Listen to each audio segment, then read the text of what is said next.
Hi guys, I'm back with another video. Today's video is going to be movie review of Guillermo del Toro's Frankenstein 2025, the best horror movie in 2025. So this is probably going to be a very long review. There is going to be a lot of talking because I did a lot of research for this video and I got a lot of information for this video. So I hope you guys enjoyed this movie review of Guillermo del Toro's Frankenstein 2025, the best horror movie of 2025. I hope you guys enjoy it. I put a lot of work into it. I got a lot of research for this video, so I hope it's enjoyable to you guys, and I hope my work pays off with this video. So, this movie is obviously directed by Guillermo del Toro. He has wanted to do this movie since at least 2007. He has done other movies like this, these science fiction horror movies, these gothic horror movies. He's even made his own version of Dracula that came out in the early 90s. Haven't seen it, but maybe after seeing this movie, which I thought this movie was great, but I'll get to that later, maybe I'll give that one a watch. But this was directed by Guillermo del Toro. Now, you're probably wondering, Joey, why are you even reviewing this movie in the first place? You haven't done a movie review in months. And you're doing this on a Friday as well. Well, the reason why I decided to review this movie, because originally I was just going to watch the movie and give it what I thought the review was. But instead, I decided to give it a review. And the reason is because, one, I have reviewed a couple, well, it's not reviews, but I've done a couple lost media videos this year of Guillermo del Toro. In the past year, I've done 2 lost media videos, and that would be Lost Media Category 144, partially found production material of canceled Halo, partially found production material on canceled adaptation 2006. And I also made another Lost Media video, Lost Media Category 154, Omnivore, Lost Storyboards for Canceled Guillermo del Toro Claymation Film, 1990s. And that film actually would be the very first film that Guillermo del Toro ever tried to make, but it didn't happen for obvious reasons. But that's why I'm doing this movie review, because in the last year I have done 2 Guillermo del Toro Lost Media videos. And the second reason why I'm doing this review is because coming into 2025, there's only been a couple movies that I have been excited for. The first was this one, Guillermo del Toro's Frankenstein. The second movie was Black Phone 2, and the third movie is FNAF 2, Five Nights at Freddy's 2. And I was like, you know what? Because I'm so excited about this movie, I'm going to give it a review on the channel. So that's why this movie is getting a review. And why specifically Friday? Well, this is the day the movie came out. So, well, not exactly came out, but the day the movie was able to come out for me to watch it. And I knew I wanted to jump on the opportunity to review it. And so that's why I'm doing this review on the channel and why I'm doing it on Friday. But yes, okay, let's get into it. So, once again, it's directed by Guillermo del Toro. It's his movie. Like I said, he's been wanting to do this movie since 2007, and now it has finally came out. He also did the screenplay for this movie, Guillermo del Toro. And then, obviously, this movie is based off the book by Mary Shelley, Frankenstein. This movie was also produced by Guillermo del Toro, but he also had other producers, J. Miles Dale and Scott Stuber. And my theory about the movie is the reason why this movie got onto Netflix is because of Scott Stuber. If you don't know, Scott Stuber used to be the director of Netflix films, so I kind of think that's the reason why this movie was able to get onto Netflix, because of his support for the movie to be on Netflix. The cinematography was done by Dan Lewington, and he has done a couple movies. I think his most famous movie is Silent Hill. He's done the cinematography for that movie. So, and he also did the cinematography for the Gorge, which is another horror movie that came out this year, and I thought it was good. The music was done by Alexandre Desplat, and he has worked on the Harry Potter movies. That's what he's most known for. So yeah. This movie came out on Netflix, as I stated. It's out on Netflix now, so if you want to watch it, go watch it, because I recommend it. Originally, this movie first came out on August 30th of 2025 in Venice, Italy, so that's the first release. The second movie release was on October 17th of 2025 in the United States. That was the theatrical release, and my theory is it was only in one theater for a day, and then they removed it. And then the official release date is November 7th of 2025, which is today, Friday, November 7th of 2025, and it released onto Netflix. This movie is 2 hours and 30 minutes. It's longer than the original 1931 Frankenstein, which was only an hour and 15 minutes.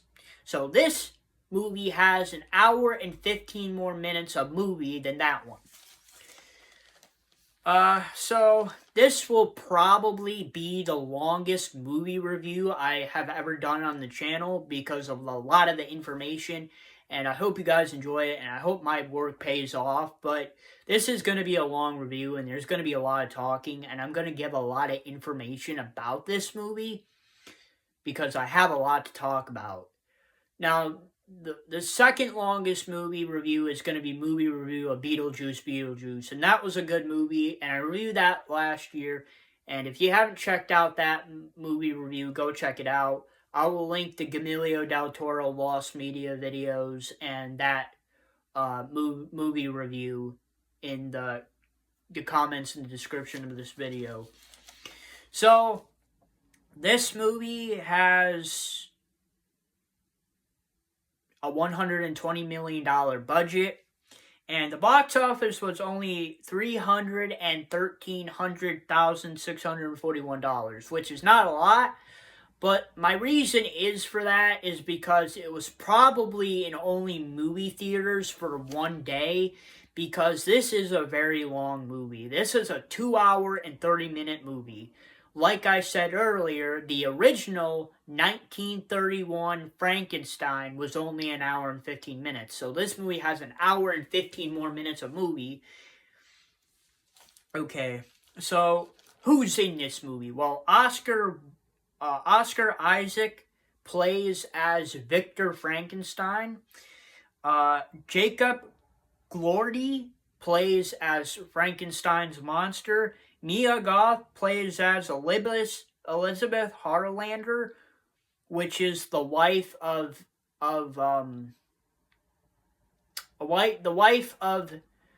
Victor Frankenstein's brother, William Frankenstein, who is played by Kammerler. Sorry if I said that name wrong. Kammerler. Mia Goth also plays a second character. She plays as Victor Frankenstein's mother, Claire. And then Lars Milkinson plays as Captain Anderson.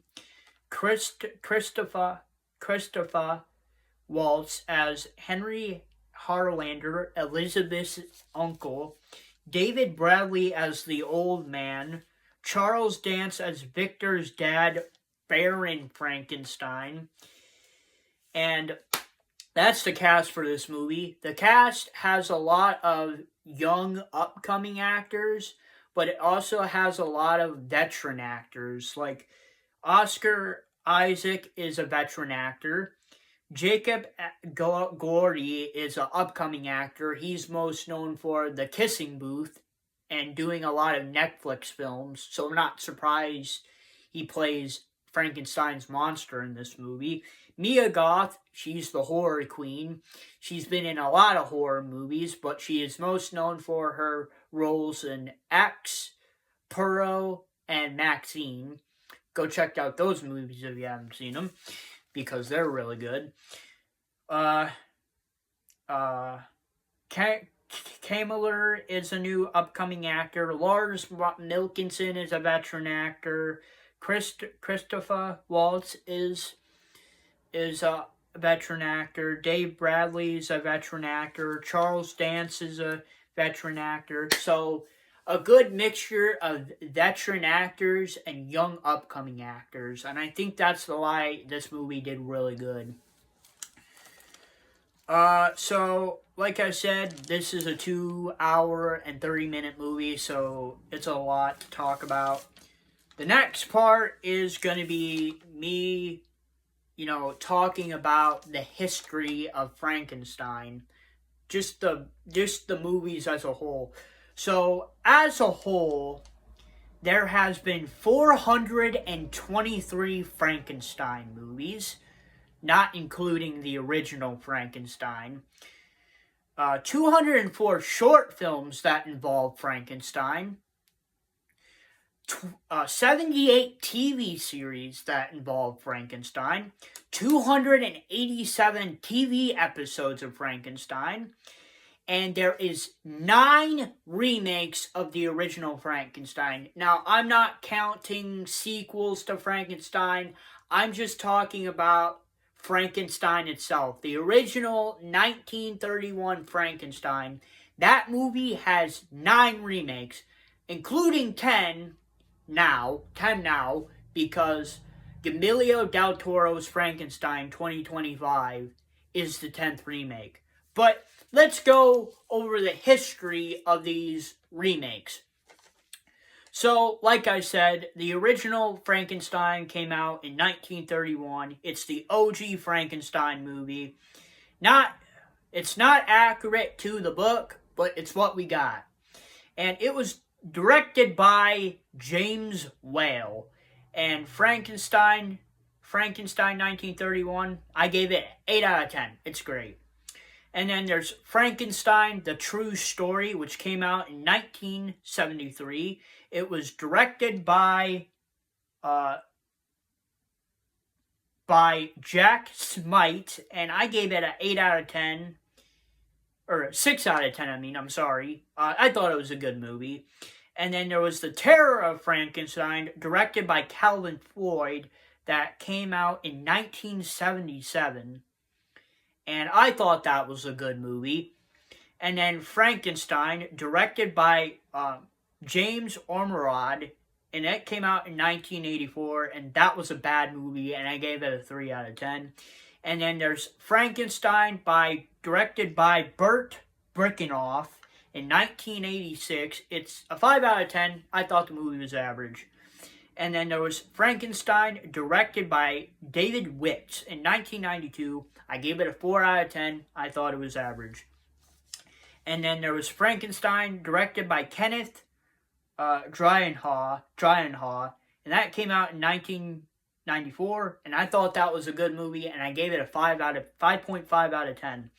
And then there's Frankenstein, directed by Marcus Nispel, and that came out in 2004, and I gave it a 3 out of 10, which was a bad movie. And then Frankenstein, directed by Jordan Selecki, that came out in 2011. I gave it a 2 out of 10, bad movie, the worst out of the Frankenstein remakes. And then Frankenstein, directed by Bernard Rose, which came out in 2015, which was the last Frankenstein remake before Guillermo del Toro's Frankenstein that came out this year. And I gave that a 6 out of 10, and that was good. Now, if you want to know the percentages of the movies, under 50% of the movies are good. So that means 4 out of 9, which is 44%. And then there are 3 movies that are bad, which is 33%. And then there's 2 average movies, which is 22%. So, if you really think about it, 6 out of the 9 movies are respectable, and then 3 are just not respectable. So, those are my reviews on those movies. All of the Frankenstein remakes before Guillermo del Toro's Frankenstein came out, which I think, out of all of them, I think Guillermo del Toro's Frankenstein remake is the best out of all of them. But I do not think it's better than the original OG Frankenstein that came out in 1931. Okay, so we got into detail about the history of the Frankenstein remakes. Now we're going to get to the good part. Probably because you probably know all this information beforehand about the movie itself. But, good little trivia here to tell you all about all the remakes of Frankenstein. But here I'm going to go into detail about Frankenstein itself, the movie. Guillermo del Toro's Frankenstein 2025. So the movie starts out with the story from Victor's point of view, which I thought was great. Kind of reminds me of Weapons, with the storybook-esque story where each character has its own point of view, which Weapons is the second best horror movie this year, in my opinion. But I think Guillermo del Toro's remake of Frankenstein is the best. But so the first part of the movie explores the relationship between Victor Frankenstein and his father, Baron Frankenstein. And Baron Frankenstein is very much an abusive dad. Abusive at that time period didn't mean anything because that's just how you treated your children back then. They didn't care. They didn't care if it fucked you up mentally. They didn't care if it fucked you up physically. They just wanted to teach you how to be a man. And Baron and his relationship with Victor was trying to teach him how to be a man and to, make the best of his family's legacy, because Baron wanted Victor to become a great doctor. And that's the relationship between Victor and Baron.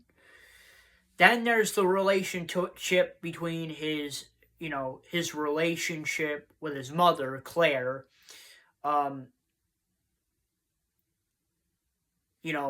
Like I said, his mother's death is the reason why he becomes a doctor. Now, like I said, the relationship between Victor Frankenstein's father, Baron Frankenstein, he wanted him to become a doctor, but the death of Victor Frankenstein's mother, Claire Frankenstein, is the reason why he becomes a doctor and why he becomes obsessed with death, and the reason why he wants to bring people from death back to life, which leads to his creation of Frankenstein later in the movie.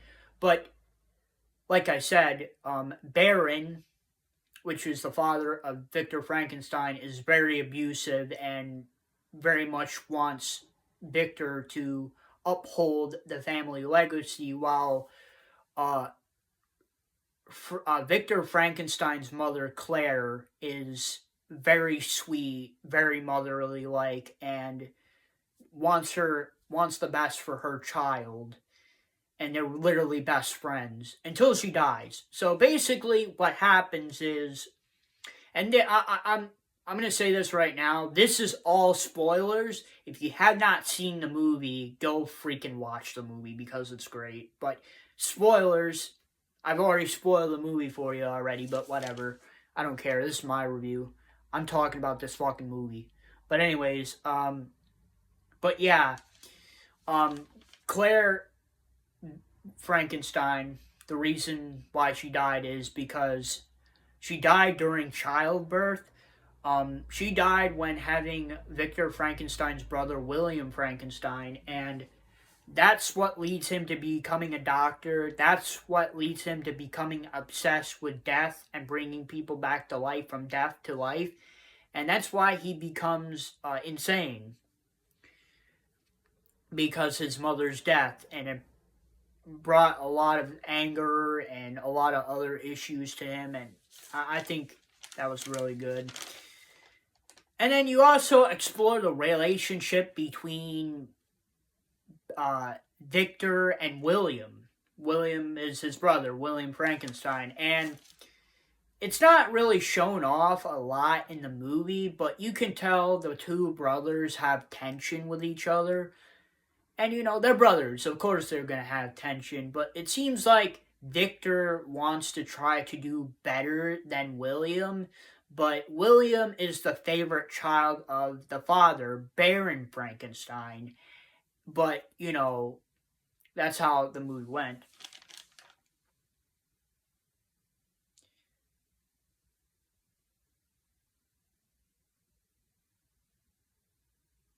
And then we also bring in the wife.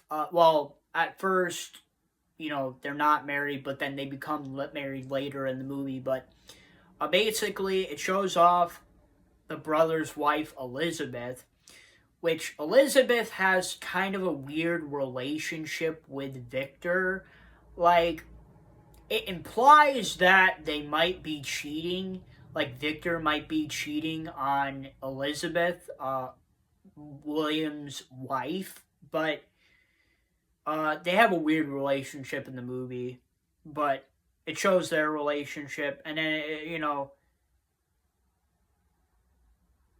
And it also shows, you know, it shows, you know, Heinrich Carlander,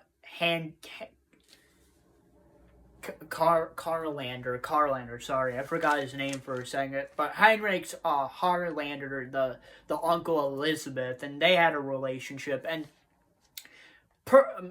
basically Victor had a relationship with him. It was a business relationship. It was basically a business relationship because Heinrich Kurlander saw a lot of potential in Victor as a doctor, and he liked the idea of Victor trying to bring people back to life from death and to bring them death to life, and it's kind of a business relationship.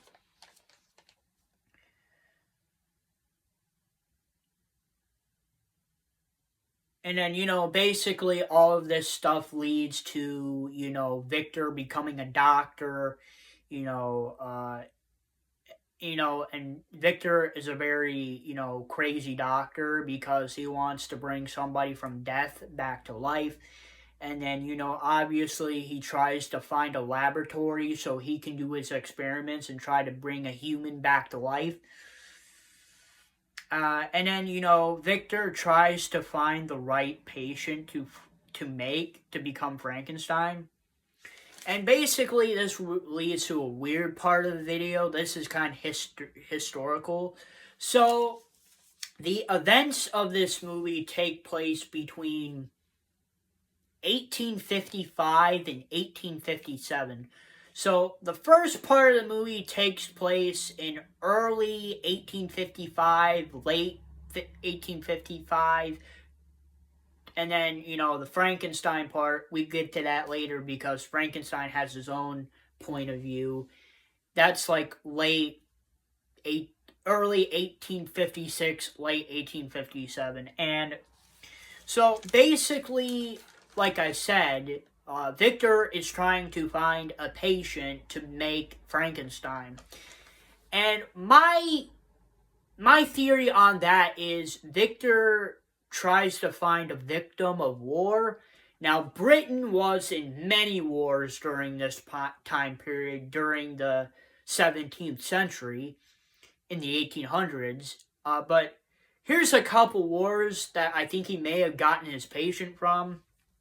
And one of them stands out the most, and the one that really brings my theory.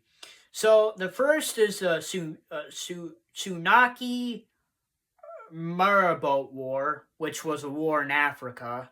And then there was the Taiping Rebellion, which was in China.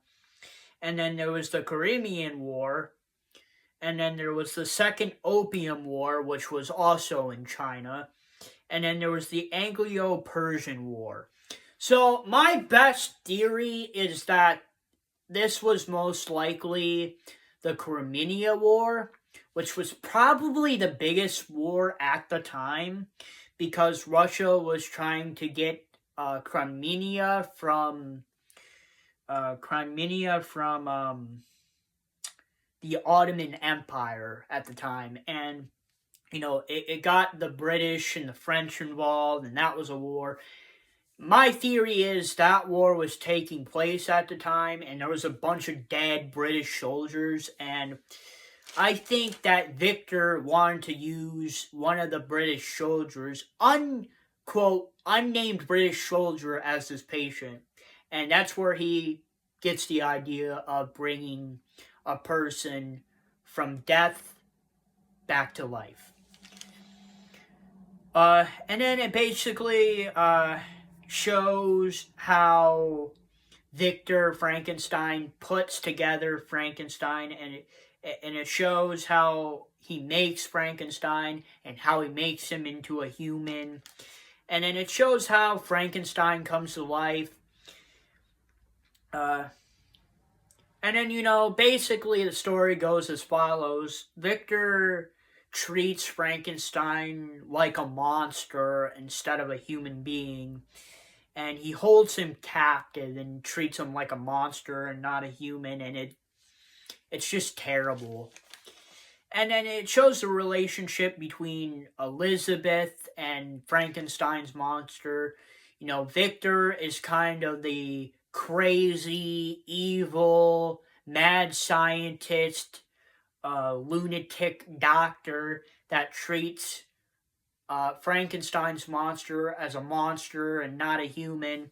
And then Elizabeth Harlander, who's played by Mia Goth, shows like this motherly side to Frankenstein and treats him like a human, and he treats her she treats him motherly, and I like that about the story. And then, because of this, because Victor treats Frankenstein's monster as a monster and not a human, because he's not fully human per se, he brought a human from death back to life. That causes a lot of issues mentally with Victor. He kind of goes insane. His work makes him insane because he wants a lot out of Frankenstein's monster. Victor Frankenstein, wants to prove to the world that it is possible to bring a human from death back to life. And he's asking a lot out of Frankenstein's monster, and basically, this makes Victor go crazy, insane, and basically, it just does not go right. And then we basically, later in the movie, we switch over to Frankenstein's point of view. So basically, Victor Frankenstein left Frankenstein's monster to die because he thought he was a monster. He was not human. He would never, be, what he wants him to be. A person that came back to life from death to life. And basically, he leaves him to die because he believes Frankenstein's monster is worthless because, well, obviously he can barely speak. He only knows one word, and that is Victor. And that pisses Victor Frankenstein off because he wants a lot from him. And so he leaves him to die. And, and then it shows how Frankenstein survives the fire. And after that, Frankenstein moves on from Victor. It shows Frankenstein how he experienced life and nature and how he lives on his own and how he eats and, he learns how to be human. And then basically a hunter tries to kill Frankenstein's monster because Frankenstein's monster is in the woods. He lives in the woods. He's trying to learn everything about human nature, and he learns about death because the hunters kill a deer and they try to kill him. So basically Frankenstein escapes, and basically Frankenstein monster becomes kind of like a spirit of the woods, even though he's alive and he's Frankenstein's monster. And he becomes a spirit of the woods, and he basically helps these family of hunters, the hunters that try to kill him. And basically Frankenstein makes a friend, and this friend is the old man. The old man knows that there is some kind of spirit helping the nature of the area. And then he finds out that Frankenstein's monster is the spirit, and he befriends him. And the old man teaches him how to read, and all this other stuff. And I thought that was great. And, the old man accepts Frankenstein, and, Frankenstein is hurting because people believe he's a monster and not a human because he looks like a freak to people. Because, like I said earlier, he is a man coming from death back to life.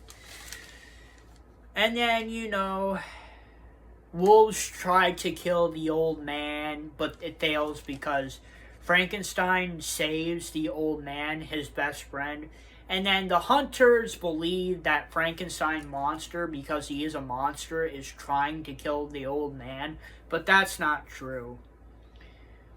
And then, basically the hunters kill Frankenstein, but because Frankenstein is a monster and not a human, he comes back to life. Dies and then comes back to life. And then we switch back over to Victor's point of view for a minute, where Elizabeth is getting married to William's brother.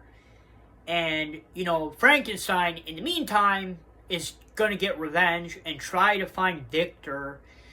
And Frankenstein finds Victor, and he wants Victor to make him a companion, like a wife.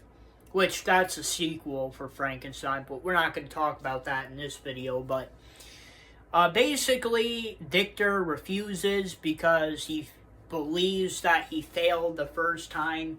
He believes that he is a failure for making Frankenstein's monster, because in his mind, he believes that he didn't truly achieve what he wanted. He wanted to bring a human from death back to life, and he wanted it to be a superior being that could walk, talk, eat, and do all these other things. And he says no to Frankenstein. And, Frankenstein tries to kill Victor, but it fails. And then, Victor kills Elizabeth because, like I said earlier, Elizabeth has a good relationship with Frankenstein's monster. Elizabeth is like the motherly figure to Frankenstein's monster, and Victor is like the fucked up dad. And basically, Victor kills Elizabeth because he thinks that Frankenstein's monster is dangerous because he's a monster and not a human, but he wants to be human. And then, Frankenstein kills William, Victor's brother, by accident because, you know, because they just killed William's wife, Elizabeth, and William's pissed off, and the British guards come in and try to protect him and his wife, and it doesn't go very well for them. And Frankenstein's monster accidentally kills William, Victor's brother.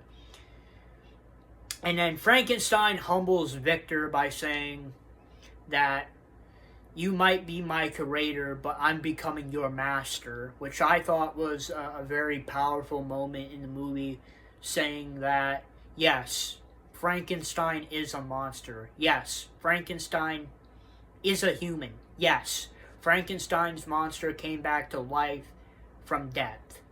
But he is human, he does have feelings, and he wants to be respected. And he wants to be respected by Victor, his curator, and he basically humbles Victor by saying that, yeah, you might be my curator, but I'm your master. And then basically Frankenstein and Victor, for like about 10 to 15 minutes of the movie, try to kill each other. And then eventually Victor apologizes to Frankenstein at the end of the movie. He realizes what he did was wrong, and then eventually Victor dies from his injuries, and the movie ends off with Frankenstein helping the ship and the captain get out of the iceberg that they've been in since the beginning of the movie. And I thought the ending was really great. It was very powerful. In the movie, Victor Frankenstein to Frankenstein's monster that sunset is life.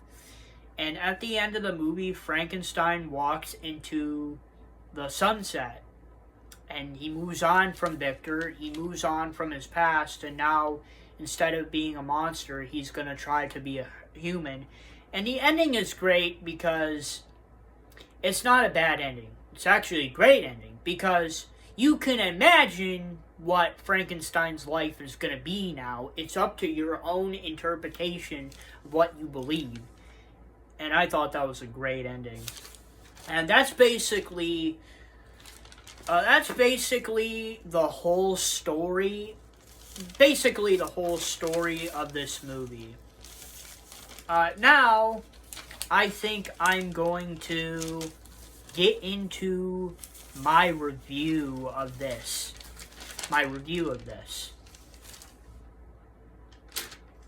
Yeah, we're going to get into my review of this. So, here's the reviews for this movie. So, IMDb gave it an 8 out of 10. Rotten Tomatoes gave it a 9 out of 10 based on 230 critics. Fandango gave it a 10 out of 10. RobertEbert.com gave it a 10 out of 10. Metacritic gave it an 8 out of 10 based on 53 critics, which is basically 283 people have reviewed this movie today, and I would be the 284th by reviewing this movie. The average rating of this movie is a 9 out of 10, so it seems a lot of people have liked this movie. And honestly, I would give it a 9 out of 10. So, what are my overall thoughts on Guillermo del Toro's Frankenstein 2025? Honestly, in my opinion, Frankenstein, the remake, Del Toro, Guillermo del Toro's Frankenstein's 2025 movie, it's probably the best movie this year. Now, I would say that Weapons is a close second because I'm going to say this right now. Guillermo del Toro's Frankenstein's remake and Weapons, yes, Weapons might be its own original story, but if you really think about it, Weapons and Guillermo del Toro's Frankenstein structure-wise are really the same, because both movies follow characters. They follow characters from their point of view, and it has a good story. And I think both of them are great movies, but honestly, in my opinion, I think that Guillermo del Toro's Frankenstein is the best movie of this year. It's probably the highest rated movie of this year. I gave this movie a 9 out of 10, which Weapons got an 8 out of 10. But what makes me stand apart from Weapons and Frankenstein is that I think that Weapons is a very good movie. It has a very good story. It has a very good ending, and there's a lot of very good things about it. But I think Guillermo del Toro's Frankenstein remake is 9 out of 10. It's a great movie. It has a really great story. There's a lot of things that I like about it. It has a great story. The story, it's like a storybook. It's like out of the original book. Now, let's be honest. This movie is not entirely faithful to the original book, but, you know, it tries to keep the tone, the structure, everything that the book had, they tried to build off of it. And I think this movie did a great job, and I think the story is just really great, in my opinion. The ending is really great, too, because, like I said, it's up to your own interpretation. You get to decide what Frankenstein does next. Does Frankenstein move on with his life and has a great ending in the sunset? Or does Frankenstein return to his old ways and becomes a monster and kills people? And that really makes you think. And it really does. It makes you think. And in my opinion, this movie has a great story, a great ending. The cinematography is great. Like I said, Dan Lawatin did the cinematography. He did the cinematography for Silent Hill, which is probably one of his best movies, and he did great on the cinematography of this movie. And the music by Alexandre Desplat is great as well. Like I said, I watched The Gorge earlier this year, and that was a good movie, and he did a great job with the music for Guillermo del Toro's Victor Frankenstein. So, overall, I give it a 9 out of 10 or recommend. This is just a great movie. The best movie of 2025. I know that is a clickbait title, but I do generally feel, and this is my opinion. You're hearing this from me. I did all this research for the movie, for all the other movies, the 9 remakes that came out before this one, the original Frankenstein that came out in 1931. I even wrote down my thoughts about the movie as I was watching it. So, and this is almost like an hour review. I talked for an hour, almost an hour about this movie. So, like I said, I give it a 9 out of 10 and a recommend. Guillermo del Toro's Frankenstein 2025 is a great movie. It's a 9 out of 10. Is it better than the original? No, but I think it does a really good job building off of what the original movie was. It adds a lot more to it, and the depth is great. The characters are great. The story is great. The ending is great. What else? The music is great. The cinematography is great. Everything as a movie is great. And honestly, 9 out of 10 and a recommend. Please, people, if you have not seen Guillermo del Toro's Frankenstein. Go check it out, because Guillermo del Toro is a great director. He directed the Hellboy movie. He was going to direct the canceled Halo movie. Like I said earlier, I have a lost media video on that, so go check that out. I'll link that in the comments in the description of the video. And then he also has a canceled early movie, the very first movie he would ever make, director-wise. And that's a lost media video on the channel, so go check that out. I'll link it in the description and the comments of this video. And then, and then obviously, I'll link the movie review of Beetlejuice, the second shortest movie review on my channel. The second longest. This is pretty long. This is like almost an hour. But, really, I hope you guys enjoyed the video. I did my research for this movie. Like I said, I learned about this movie